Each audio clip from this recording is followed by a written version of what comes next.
बिस्मिल्लाहिर्रहमानिर्रहीम। अस्सलाम वालेकुम। उम्मीद करती हूँ आप सब खैरियत से होंगे। आज का जो हमारे पास टॉपिक है वो है AC circuit and AC through a resistor. यानी कि इसमें सबसे पहले देखेंगे हमारे पास एसी सर्किट कौन से होता है, और हम फिर देखेंगे हमारे पास जो एसी होता है यानी कि अल्टरनेटिंग करंट होता है किसी भी रजिस्टर के थ्रू, वो क्या होता है और किस तरीके से हम मेजर अप करते हैं। सही हो गया। तो सबसे पहले हम देख लेते हैं कि एसी सर्किट हमारे पास क्या है। वो कहते हैं the basic circuit element in a DC circuit is a resistor. यानी कि जब हमारे पास डीसी सर्किट हो उसमें जो बेसिक एलिमेंट होता है सर्किट का वो हमारे पास क्या होता है, रजिस्टर होता है। जो कि क्या करता है, किसी भी हमारे पास जो रजिस्टर होता है उसको अंदर जो करंट होता है या वोल्टेज होता है उसको कंट्रोल करता है। और हमारे पास जो उसका दरमियान रिलेशनशिप होता है वो होता है ओहम लॉ के अकॉर्डिंग, जो कि हमारे पास V equal to I R. सही है। ये तो बात होगी हमारे पास डीसी सर्किट की, यानी कि उसमें हमारे पास एक रजिस्टर इस्तेमाल होता है जो वोल्टेज को या करंट को कंट्रोल करता होता है। अब बात करें हम एसी सर्किट की, तो उसमें क्या होता है, उसमें हमारे पास वो कहते हैं in AC circuit in addition to resistor two new circuit element. यानी कि रजिस्टर के एडिशन में क्या होता है, हमारे पास एक तो इंडक्टर होता है और नेक्स्ट फिर हमारे पास कैपेसिटर होता है। इनके यहाँ पे दो चीज़ें और आ गए, इंडक्टर जिसको रिप्रेजेंट करते हैं एल के साथ, और फिर हमारे पास आ गया कैपेसिटर। ये होता है एसी सर्किट के अंदर। ये हमारे पास क्या होते हैं, रिलेवेंट होते हैं एक दूसरे के साथ।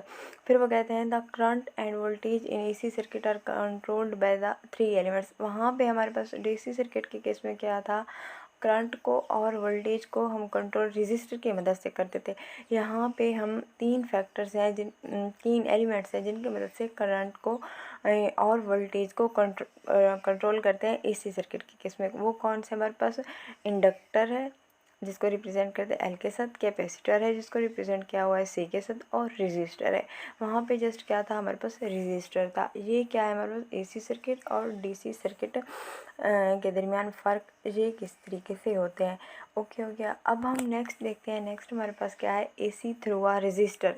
यानी कि जब हमारे पास अल्टरनेटिंग करंट हो किसी भी रजिस्टर के थ्रू, वो क्या होता है, वो कहते हैं consider a resistor of resistance is connected with an alternating voltage source as show in figure A.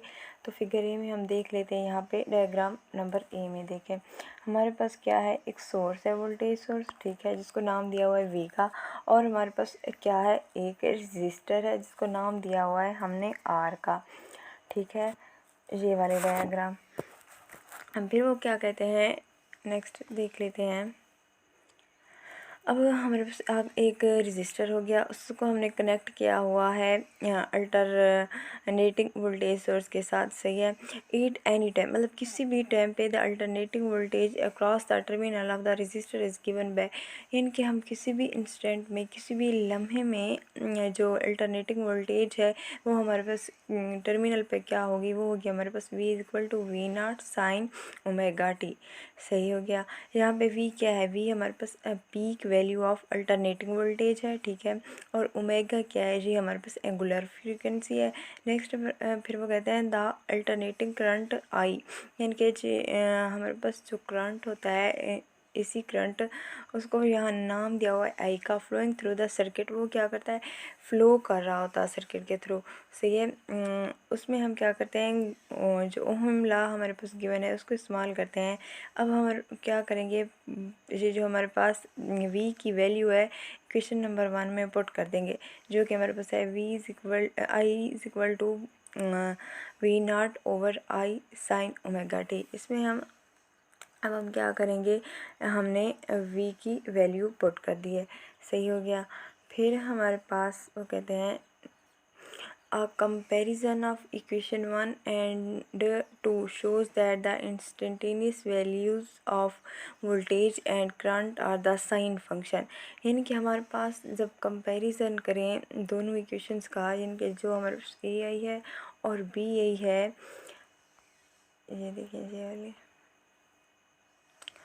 V is equal to V sine omega T, और नेक्स्ट फिर हमारे पास जो लास्ट है V I is equal to V naught over R omega T. इन दोनों के दरमियान जब हम कंपैरिजन करते हैं तो हमारे पास क्या होता है, हमारे पास ये साइन फंक्शन है, ठीक है, दोनों इसमें यहाँ पे करंट और वोल्टेज।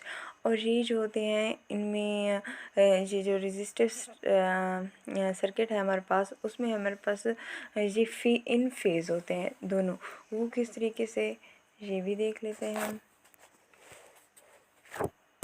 इस डायग्राम को समझते हैं, इन फेज़ को समझने के लिए। ये जो डायग्राम नंबर बी है, अब यहाँ पे देखिए हमारे पास क्या है, ये हमारे पास है करंट, ठीक है, और ये हमारे पास है वोल्टेज की जो ऊपर वाली वेव है। तो हमारे पास यहाँ पे जो करंट है और वेव है, दोनों साइन फंक्शन परफॉर्म कर रहे हैं, ठीक है। दोनों ज़ीरो से स्टार्ट हो रहे हैं, ज़ीरो से मैक्सिमम, मैक्सिमम से फिर मिनिमम, मिनिमम से फिर मैक्सिमम, इस तरीके से। ये देखिए यहाँ पे ये जो आई है हमारे पास, ये पहले ज़ीरो, ज़ीरो से फिर मैक्सिमम, मैक्सिमम से ज़ीरो, ज़ीरो से फिर मैक्सिमम, मैक्सिमम से फिर ज़ीरो, ज़ीरो से फिर मैक्सिमम, इस तरीके से। और हमारे पास जो वी है, वोल्टेज है, वो भी इसी तरीके से ज़ीरो, ज़ीरो से फिर मैक्सिमम, मैक्सिमम से फिर ज़ीरो, ज़ीरो से फिर मैक्सिमम, नेगेटिव मैक्सिमम, ठीक है। इस तरीके से नेगेटिव और पॉजिटिव दोनों इनका साइकिल हमारे पास चल रहा है। इनकी ये दोनों इन फेज़ हैं एक दूसरे के साथ, ठीक हो गया। यही हमने बात की कि हमारे पास जो इंस्टेंटेनियस वैल्यूज़ होती हैं वोल्टेज की और करंट की, वो साइन फंक्शन होते हैं और ये इन फेज़ होते हैं रेजिस्टर स्ट्रक्चर में। फिर नेक्स्ट वो देख लेते हैं। नेक्स्ट हमारे पास वो कहते हैं they reach their minimum and maximum value at the same time. वही बात होगी जैसे हमने देखा है, जैसे ही हमारे पास ये जो आई है मैक्सिमम वैल्यू पे पहुंच जाता है, उसी टाइम हमारे पास जो वी है वो भी अपनी मैक्सिमम वैल्यू पे पहुंच जाता है। और जिस तरीके से जैसे ही जिस टाइम पे हमारे पास जो आई है ये पहुंचता है अपनी ज़ीरो वैल्यू पे, जिनके मिनिमम वैल्यू पे, तो हमारे पास वी भी उसी टाइम पे पहुंच जाता है, ठीक है। ये क्या रिप्रेजेंट करे, ये दोनों जो है ना एक ही टाइम में अपने मिनिमम और मैक्सिमम वैल्यूज़ तक पहुंच जाती है। टाइम दोनों का सेम ही है हमारे पास, सही है। अब ये तो बात हो गई, ठीक है। इसलिए हम कहते हैं हमारे पास जो वोल्टेज है और करंट है, इनको हम इन फेज़ कहते हैं, सही है। फिर वो बात करते हैं this behaviour is show graphically in figure 2b, यानी कि यहाँ पे जो डायग्राम बी दी हुई है इसमें वो क्या रिप्रेजेंट करवा रहे हैं हमें, वो उनका जो ग्राफिकल रिप्रेजेंटेशन है वो शो करवा रहे हैं। यानी कि जो हमारे पास वोल्टेज है और वी है, ये किस तरीके से इन फेज हैं एक दूसरे के, सही हो गया। अब वो बात करते हैं वेक्टर रिप्रेजेंटेशन की डायग्राम सी के अंदर, सही है। वो कहते हैं जहाँ पे जो डायग्राम सी है ये उसकी वेक्टोरियल रिप्रेजेंटेशन, ठीक है। There is draw parallel because there is no phase difference between them. इनके दरमियान कोई फेज डिफरेंस तो नहीं है हमारे पास, इसलिए हमने इनको पैरेलल ड्रा किया हुआ है, ठीक है। यहाँ पे देखें, ये देखिए ये हमारे पास वी है और ये हमारे पास आई है, ये क्या है, दोनों एक दूसरे के पैरेलल हैं। अगर देखिए हमारे पास हमने रूल पढ़ा है, अगर कोई जो वैल्यू होती है वो इंक्रीजिंग आर्डर में हो, तो हम जब उसको वेक्टर रिप्रेजेंटेशन करते हैं तो हमारे पास हॉरिजॉन्टली होती है। इसलिए हमारे पास ये जो वी है और ये आई है, ये हमारे पास क्या है, हॉरिजॉन्टली है। यहाँ पे देखें हमारे पास दोनों इंक्रीजिंग आर्डर में, ये ज़ीरो से मैक्सिमम, ठीक है, इस तरीके से ऐसा ऐसा बढ़ रही है। और जो हमारे पास वोल्टेज है वो भी ऐसा ऐसा बढ़ रही है, ज़ीरो से फिर मज़ीद बढ़ी, फिर उससे ज़्यादा कुछ बढ़ी, ठीक है। इस तरीके से इंक्रीजिंग आर्डर में है, तो हमारे पास जो वेक्टर रिप्रेजेंटेशन होगी वो क्या होगी, बिल्कुल हमारे पास हॉरिजॉन्टल होगी। और इन दोनों के दरमियान अब एंगल कौन सा है, एंगल इनके दरमियान ज़ीरो का है, ठीक है, कोई इनके दरमियान फेज डिफरेंस नहीं है, सही हो गया। फिर अब वो कहता है we the opposition to AC यानी कि alternating current which a circuit of is called resistance. यानी कि हमारे पास जो किसी भी सर्किट में AC करंट जो है वो फ्लो कर रहा होता है, उसकी जो अपोजिशन होती है, ठीक है, वो हमारे पास रेजिस्टेंस होती है, जो उसके रोकती है उसको, ठीक है, वो हमारे पास क्या है, रेजिस्टेंस। रेजिस्टेंस हमारे पास होती है R=V/I, सही है। बात करते हैं the instantaneous power in the resistance is given by P। Power का फार्मूला हमारे पास क्या होता है, P=VI, सही है। अब हम क्या करेंगे, यहाँ पे I की वैल्यू पुट कर देंगे। I की वैल्यू हमारे पास होती है V/R, क्योंकि देखिए I=V/R होता है, तो हमारे पास यहाँ पे I की वैल्यू अब पुट करेंगे तो आएगा P=V V/R। तो हमारे पास क्या बच जाएगा, हमारे पास बन जाएगा V²/R,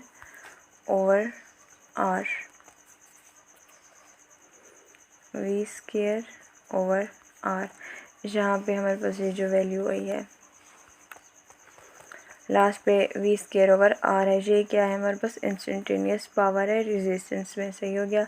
फिर वो कहते हैं P इज़ इन वाट्स। ये ज़ाहिर सी बात है, जो हमारे पास पावर होती है उसको हम का जो यूनिट होता है वो हमारे पास वाट होता है, सही है। और वोल्टेज हमारे पास जो होती है वो वोल्ट्स में होती है, सही है। करंट को हम रिप्रेजेंट करते होते हैं, उसका जो यूनिट है वो एम्पायर है। और रेजिस्टेंस के लिए हमारे पास जो होता है वो ओम होता है, सही है। वो कहते हैं equation for power holds only when the current and voltage are in phase. ये हमारे पास तब होगा जब हमारे पास वोल्टेज है और जो करंट है वो इन फेज होंगे, ठीक है। अदरवाइज़ हमारे पास ये वाली इक्वेशन पावर की नहीं होगी। आज का जो हमारे पास लेक्चर था वो यहीं तक था। Thank you for watching. अल्लाह हाफिज़। इंशाल्लाह फिर मिलेंगे नेक्स्ट लेक्चर के साथ। तब तक के लिए इजाज़त, अपना ख्याल रखिएगा।